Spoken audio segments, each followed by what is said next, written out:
কিছু পেয়েছি। তার পাশের বাড়ি থেকে তো ধরা পড়লো সমীর বাগের।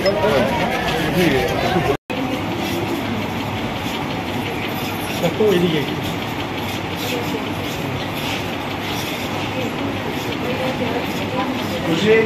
পেয়েছেন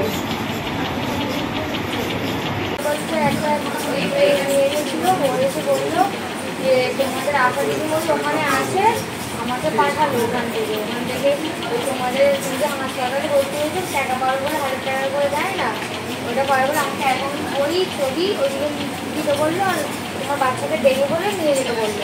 জেরক্স করতে গেছিল, কাগজের জেরক্স করতে। এবার আমি কি বললাম, আমি বললাম আমার মাকে আমি দিয়েছিলাম, মা তুমি নিয়ে যাবে মানে আমি তো যেতে পারবো না, মাকে দিয়েছিলাম আমি তুমি কাউকে দেবে না, বললাম মাকে দিয়ে আমি পাঠিয়ে দিয়েছিলাম। এবার আমার মা আমাকে এসে বলছে যে আমি তো বাচ্চা দিয়ে যাই, আমি তো ওখানে চলে গেছি, আমার মনটা কেমন হচ্ছে বলে অনেক সময় আসে না, আমি ওখানে চলে গেছি, আমি তো মানুষ বাচ্চা দিয়ে যায় না, আমি মা তুমি কাকে দিয়ে দেবো, বলছে আমি মেয়েটাকে দিচ্ছি, আমি তাহলে আমার বাচ্চা নেই, আমার বাচ্চা চলে যাবে। আমি এখন চিনি হ্যাঁ ওর শাস্তি চাই।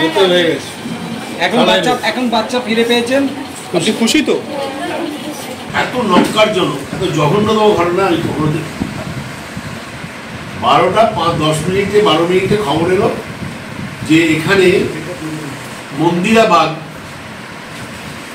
একজন মা, তিনি সিজারিয়ান ডেলিভারি করেছেন বাইরের কোনো নার্সিংহোমে, তার ইনফেকশনের পরিপ্রেক্ষিতে এখানে স্টিচের এরিয়াটা গ্যাপিং হয়ে গেছে, মানে ফাঁক হয়ে গেছে।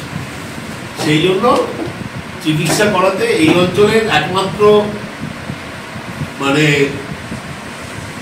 ভালো হাসপাতাল বলতে আমতা গ্রামীণ হাসপাতাল।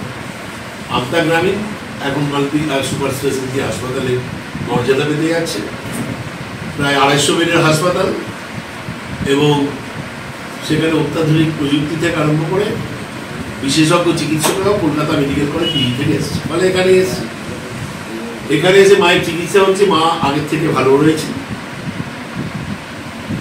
কিন্তু সঙ্গে যে বাচ্চা প্রসব করেছেন সিজারিয়ান ডেলিভারি করে, মেল বেবি, পুরুষ সন্তান, তাকে তার মানে মায়ের মা মানে দিদিমা বা ঠাকুমা যে একজন দেখাশোনা করছিল।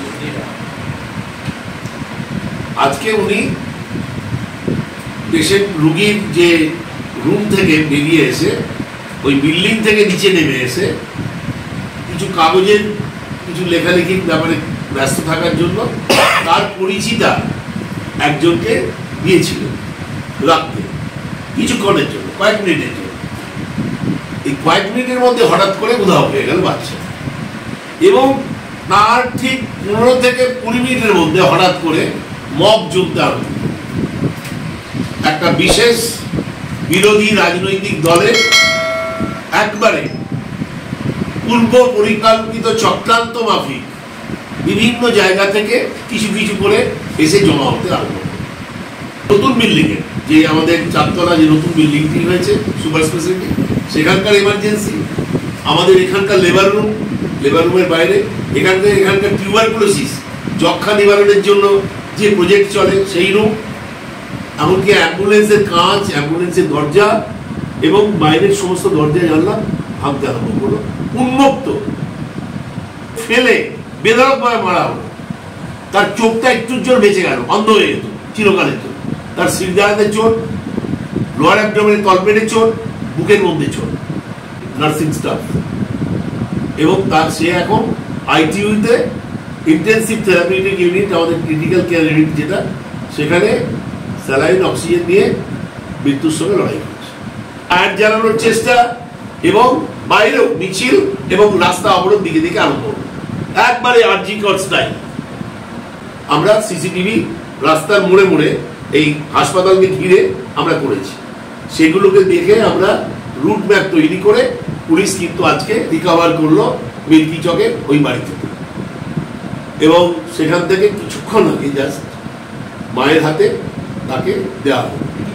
এই ধরনের বর্বরচিত পৈশাচিক ঘটনা এর আগে হাসপাতাল ক্যাম্পাসে আমি দেখি না।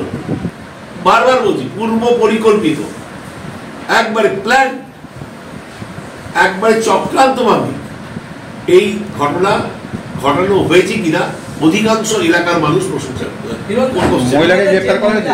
নিয়ে গেছিল, ওকে কি আটক করা বা গ্রেফতার এরকম কিছু করা হয়েছে? পুলিশের পক্ষ থেকে কি ব্যবস্থা নেওয়া? পুলিশ উদ্ধার করার সময় তাদেরকে নিয়ে এসছে।